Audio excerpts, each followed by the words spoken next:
And with that, I will go ahead and turn the floor over to Compton. Good morning, everyone.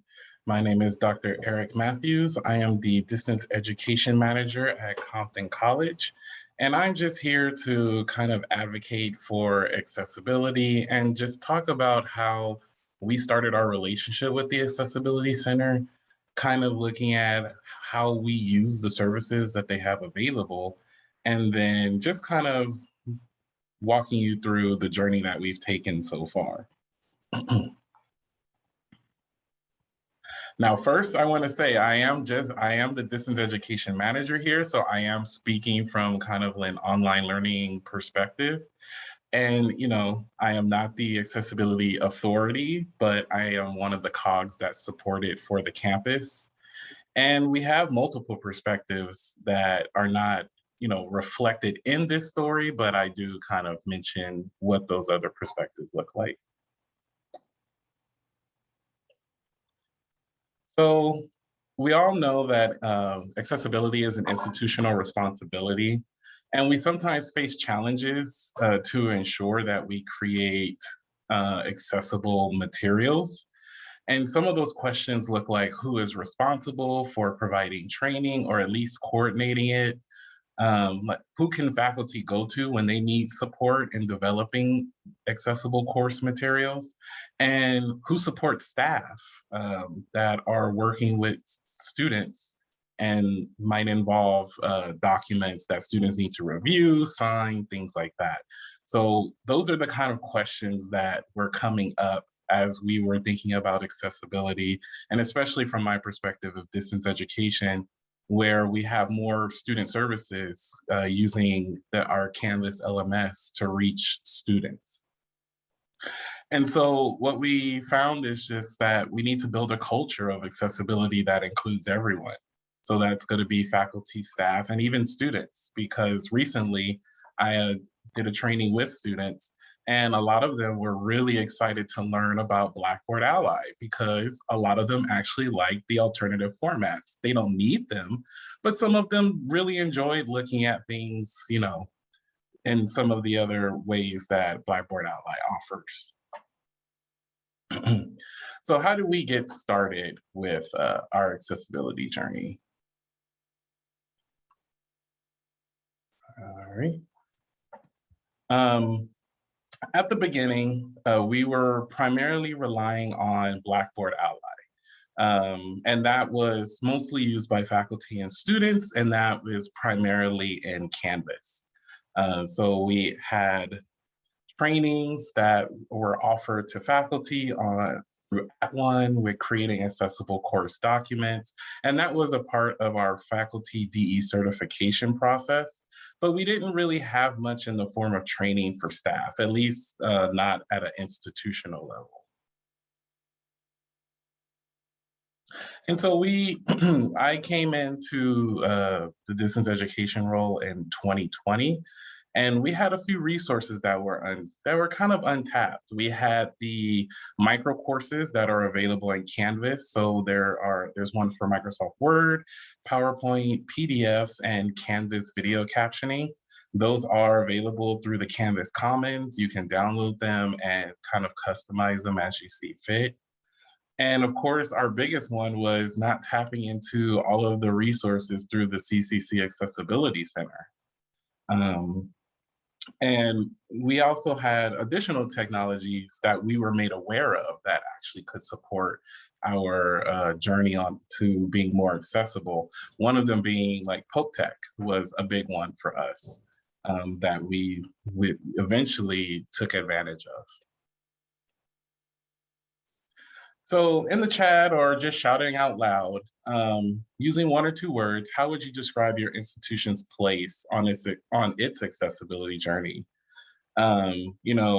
It could be just starting, in progress, well developed, just to kind of see where everyone falls at this. Yeah, so a lot of us are in progress, we're figuring it out, and a lot of us are just starting. And it takes a lot of work because it's an institutional responsibility. It's really figuring out, well, who will take care of what. Um, and that was one of the biggest questions that we had to answer. And it's not necessarily you always answer that question. Sometimes there's just someone who just picks up the mantle and says, I will be the person to carry this torch, forward, or at least play a part in carrying that torch. So where are we now? Where are we currently? We are in progress, much like everyone else here. We're working on developing a culture of accessibility awareness. And that really involves making sure that we involve everyone on campus in that conversation. And we try to keep the accessibility conversation going. And we do that through partnering. We actually have a professional development manager who kind of handles the campus-wide trainings. So in coordination with this person, we make sure we try to offer regular accessibility training for faculty, staff, and including students. Now, the student training is a little bit separate. We recently just developed a distance education orientation that actually covers different accessibility tools available to students, and we provide training videos on how to use them. So we have training videos on how to use Blackboard Ally. We have resources on how to use the Microsoft Immersive Reader and Canvas. So we're trying to make sure that across the board, everyone is at least somewhat made aware of the tools that are available. Because again, sometimes you might have that one person who may not necessarily need it, but that's their preference. And it's just really important to continue raising that awareness across our campus. And then, of course, making sure that there are training opportunities available. So faculty, making sure that they have accessibility training outside of just the @ONE course. For staff, making sure they're included in that conversation, because again, when we actually started offering accessibility training to staff, we actually had a really good turnout of people who were genuinely interested in learning, how do I make documents that I use while working with students more accessible, just in case I have someone who might need an accommodation. And then, of course, students, making sure that we provide them with good training on how to use those tools, because we might have students who go undiagnosed. We might have students who don't want to identify as needing an accommodation. And at least if we make them aware of the tools that are available, if they don't, for whatever reason, they at least know that there is something there that could potentially provide them with some assistance. And then we want to make sure we offer training in a progressive format. So making sure things are getting a little bit more difficult as time goes on. So for example, we reached out to the Accessibility Center last year because our Distance Education Action Advisory Committee, sorry, my partner, recommended that we install Pope Tech into Canvas. And after we reached out to the Accessibility Center, we just started offering we developed a connection and started offering regular trainings. They were very much attentive to our needs, very much consultative and understanding our campus climate. And we launched our first training with this CCC Accessibility Center last year with a training on Canvas accessibility. And it was a hit. Faculty, staff were able to join. And it was important that we included staff because we have more student service departments that are getting into Canvas. And so it's really important to make sure that if they want to do outreach through Canvas, that they are also aware of these accessibility considerations when developing content in the learning management system. And so we started with the basics, and then we moved towards more challenging topics.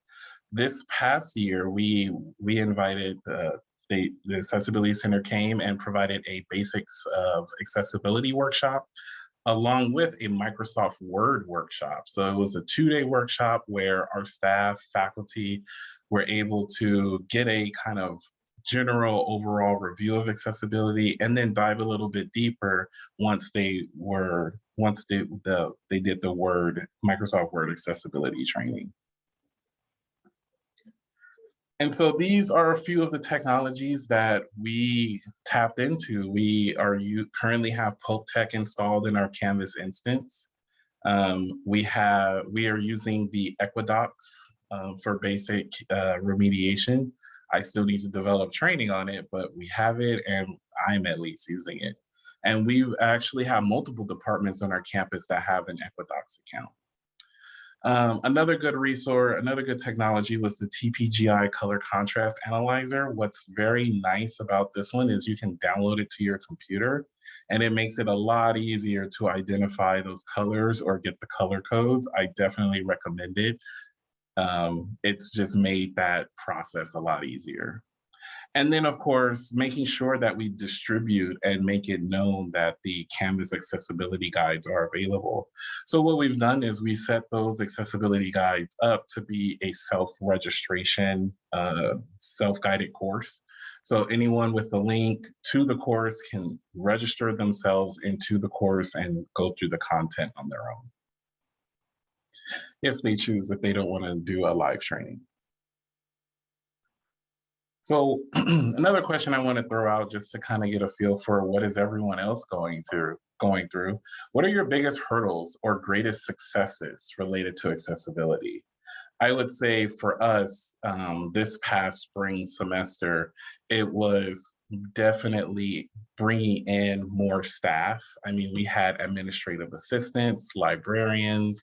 We had a lot of staff join our last training, and it was very much an eye-opening moment for us as we kind of talked about strategy and how to reach a larger audience. And it became very clear that we definitely should include staff more. Oh, that's a very good one. Faculty not wanting to convert old existing materials. I can tell you that as the Canvas administrator, I run into that issue too, and I'm not looking forward to the day when our storage starts to get full. It is intimidating. Like, the technology to do this type of work is intimidating, and I have found that it's very important that to scaffold faculty into this process, more or less in the sense of making sure that they can do the easiest thing,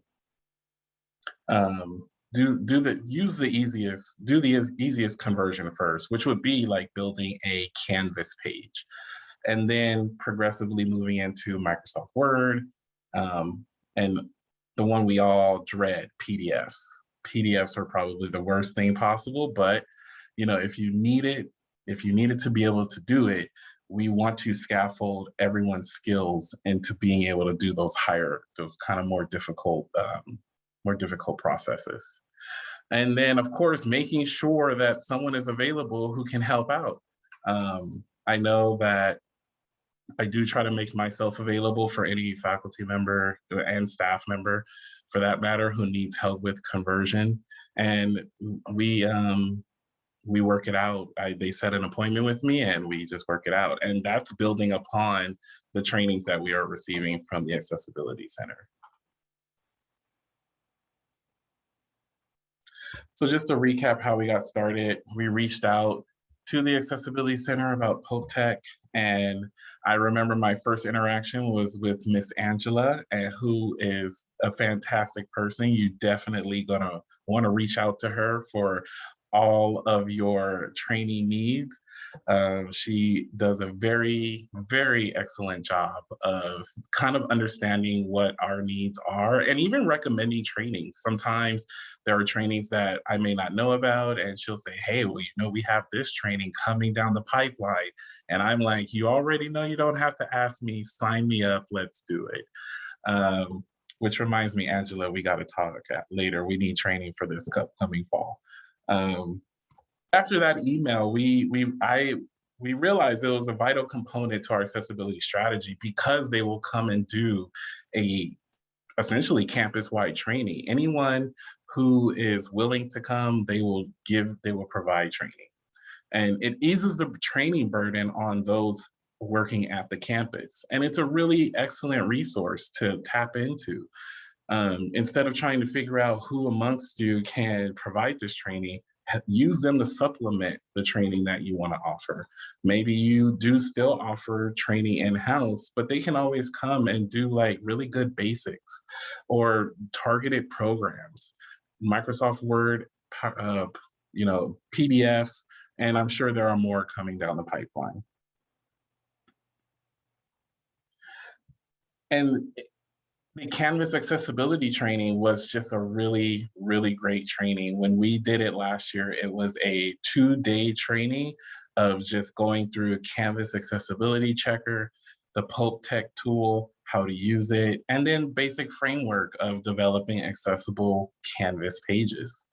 And then what was really nice was seeing the difference between the Canvas accessibility checker and what the Pope Tech checker was capable of doing, and getting a little bit into the weeds of the intricacies of how each one works. So what does the Canvas accessibility checker not do that Pope Tech might be able to do? And having those type of conversations. And we received very positive feedback from that training, which prompted us to just start regularly inviting the Accessibility Center to come down and do at least trainings once a semester for our and make it available to our whole campus.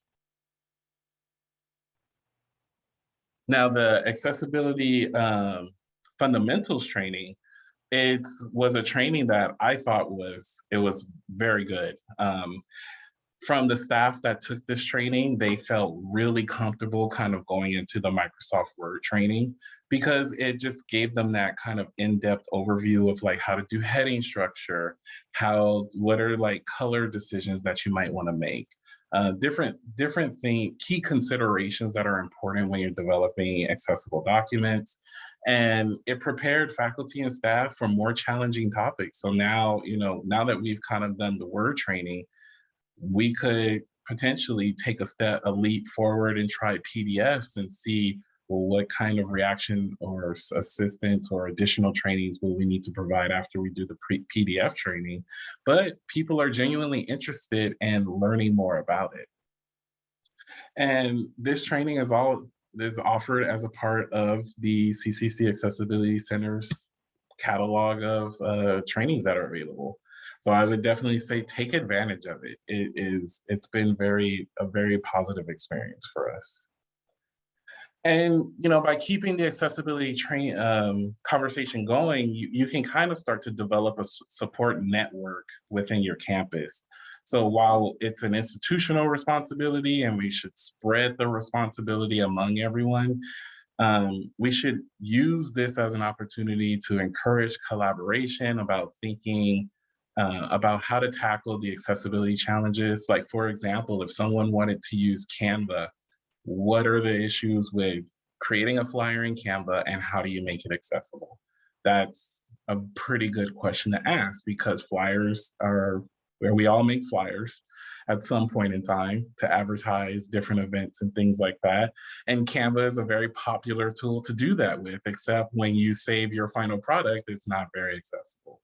So thinking about what are ways we can get around that so that we're not limiting anyone from using technology, but we're developing processes on how to mitigate the issues that we encounter when we're using different types of software and hardware. And then making those resources widely available. So if it's a guide, I currently have a PDF remediation guide. It's just it's not a quick, but it's about 5 pages of, well, here are the features in Adobe's toolkit that will help you make your PDF more accessible. Or if you have a scanned document, how do you go from a scanned document to an accessible PDF? So how is accessibility training handled at your institution and who benefits? Who benefits most? Are you involving your whole campus community? Is it really targeted toward faculty? I'm just curious to know, how are other institutions handling the accessibility training? And I saw a few answers earlier,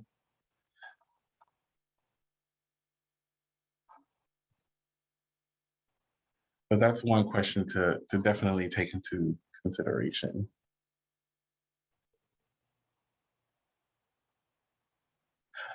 So yeah, included with the DE pedagogy training.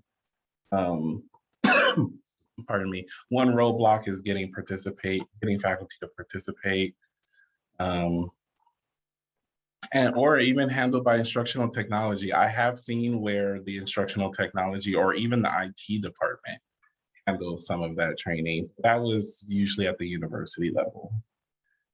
And then making a separate set of trainings available on just for accessibility is definitely a good way to go.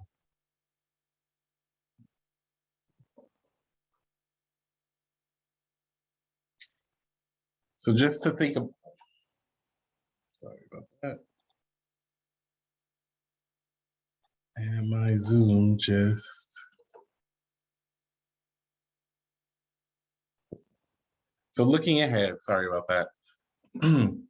We do regular, we're working to maintain a regular training schedule, and that is to ensure that we keep our conversation going about accessibility training. Um, and we want to make sure that it's hands-on and it keeps everyone's interest. One thing that I liked about the training we did this spring semester is that we actually asked participants to bring a document they wanted to remediate, and they got helpful tips and tricks on how to remediate different documents. And not only that, but they were also provided with examples and things to work on during the workshop in order to give them the ability to practice, and we walked them through that process. And then we want to ensure that the training is balanced. So not always offering introductory training, making sure that we kind of spread it out between introductory training, intermediate, and advanced level training. And just to cover all the bases, just because we have some faculty who are accessibility gurus, and they're going to be looking for something way more advanced than someone who might just be coming in and is taking taking the at one accessibility course for the first time. So making sure that we have that variety so we can target everyone. Now it may not always be in the same semester, but in the grand scheme of your training schedule, just to make sure that you have a broad spectrum of offerings available. Oh yeah, and that's a really good one. Working with the professional development committee to have a flex day to focus on accessibility presentations. That sounds pretty good. Um, there's also a recommendation, and I'm just going to put this out there because I know that we all like flyers, but someone's recommending, Cindy Stafford recommended InDesign is better for accessibility and flyers. So you may want to check that out. Um, to see if that works for you.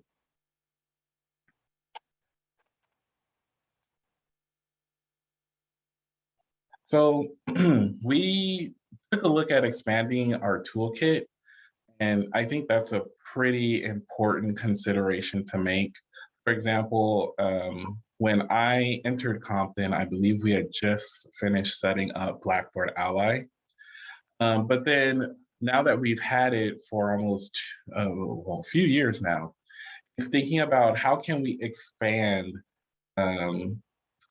expand the use and get it to be across the entire campus? And one idea was providing student service departments with Canvas accounts. And then that way they can take advantage of Blackboard Ally and its scanning capability. And then they can kind of become a part of the conversation on how do we make sure that the documents that we use with our students are accessible. It's something we're already paying for. We all already have access to Canvas, and it's pretty easy to set up a shell just dedicated to that student service department. And then they can kind of go in, load their documents, get them scanned by Blackboard Ally, and then see how to remediate their own documents. And then if you couple that with the trainings that we have the Accessibility Center, offer, then we're kind of building this culture of self-sufficiency where almost anybody can go in, maybe upload their document to Canvas, see what needs to be remediated, and take care of that remediation themselves. And that would provide staff with another training opportunity. And then someone asked, how do you get faculty motivated to make their materials accessible? I think it's really important to not not make a faculty member take a deep plunge into it. I think it's important to help them understand that they can set up milestones for themselves and say, I have 100 documents, and I let them know, look, no course is ever going to be 100% perfect, but you can set goals for yourself, small, manageable goals, so that the feeling isn't overwhelming. And of course, making sure that they understand that I'm here to support them. Um, and that's for those who may need assistance. Now, we have some very self-sufficient faculty who they already know what they're doing, and they already know how to what to do with their materials and how to do it. And I'm sure that at a department level, they are all having their own individual discussions about how to manage that for their individual courses. But I think it's important to make sure that we highlight the resources and trainings we have available, and kind of start trying to figure out how to build a support network, and so that we can point faculty to people who have the knowledge to provide that level of assistance when they need it.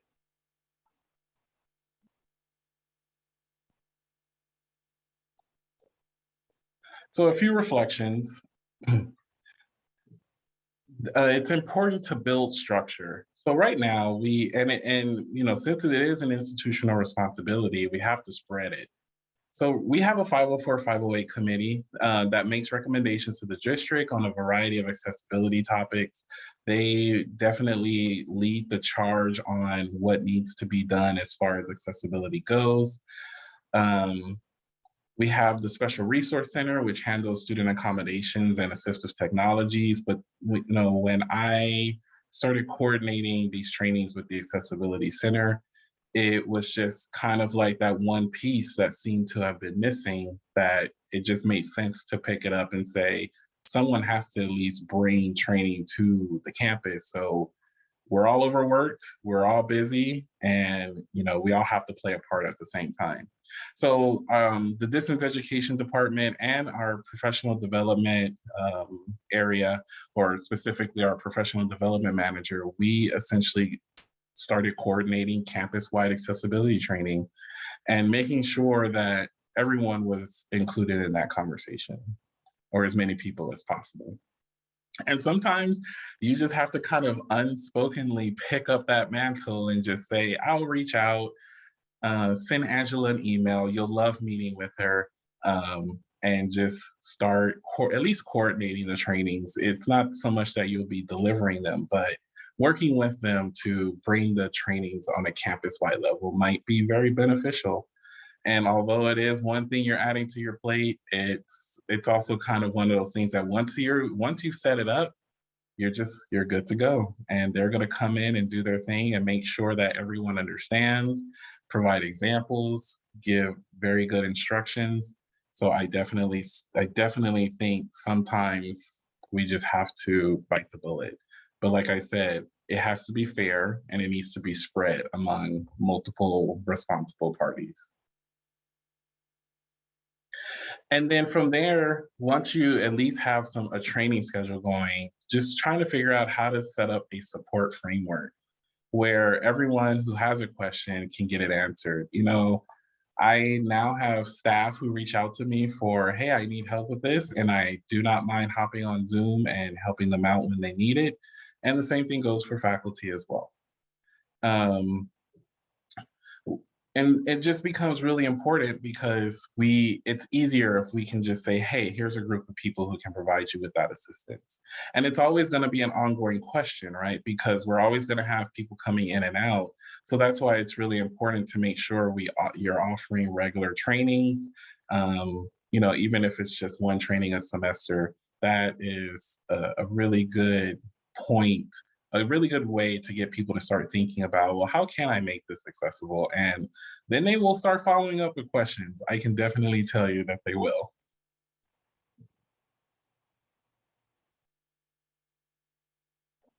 And so we still have more work to do. Some of the ideas that I presented here are still in their infancy. For example, setting up student service departments with Canvas accounts so that they can use Blackboard Ally to scan their own internal documents.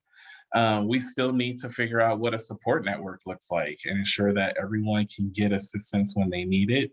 And then making sure that we're offering trainings for multiple stakeholders and using the technology, because again, the use of the technology is a barrier within of itself.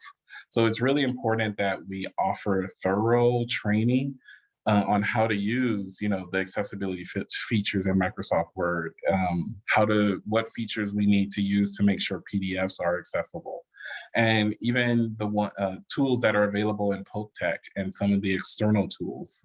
So it's a lot of work to do, and it does feel daunting, but at some point you just have to take that first leap and say, hey, could you come down and do a training on, a good first one for us was Canvas accessibility. And from Canvas accessibility, we've started branching out into, pardon me, Microsoft Word. Hopefully we'll be doing PDF soon. And then that'll be a good way to get our campus into that conversation.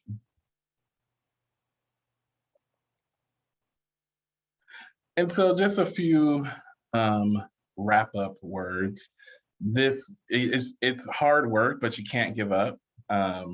And sometimes it'll feel like, I know there are times where we have low enrollments, and that's just how it is. But sometimes will offer trainings and then we'll have 30 people show up all of a sudden. So it's going to be important to try to find a balance, not only in the trainings but in the responsibilities. It's really important to not.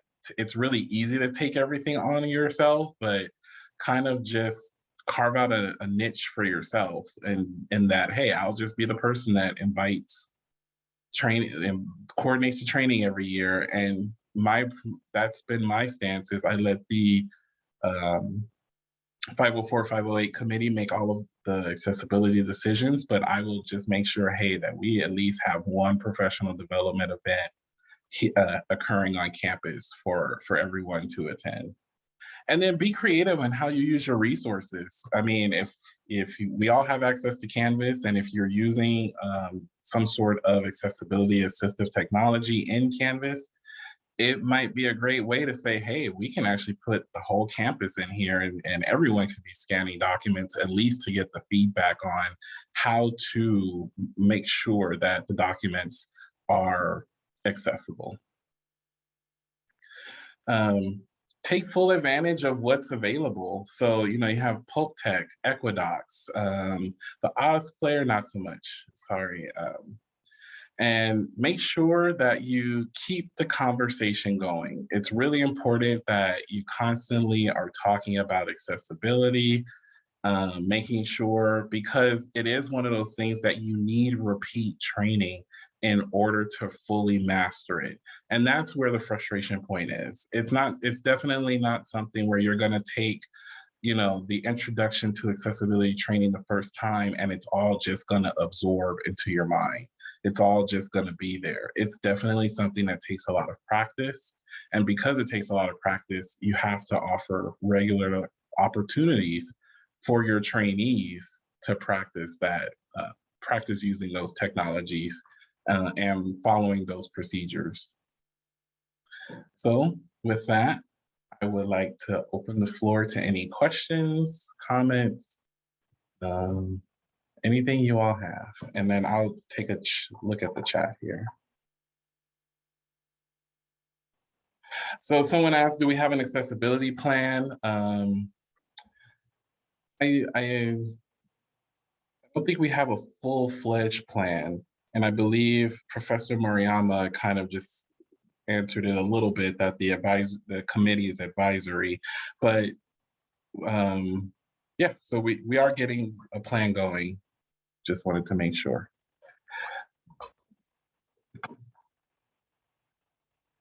Looking through for any more questions I might have missed.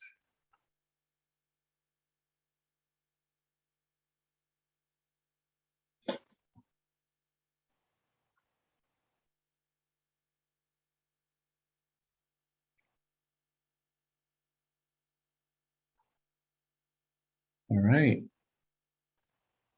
I see good conversation happening in the chat though, and I really appreciate it.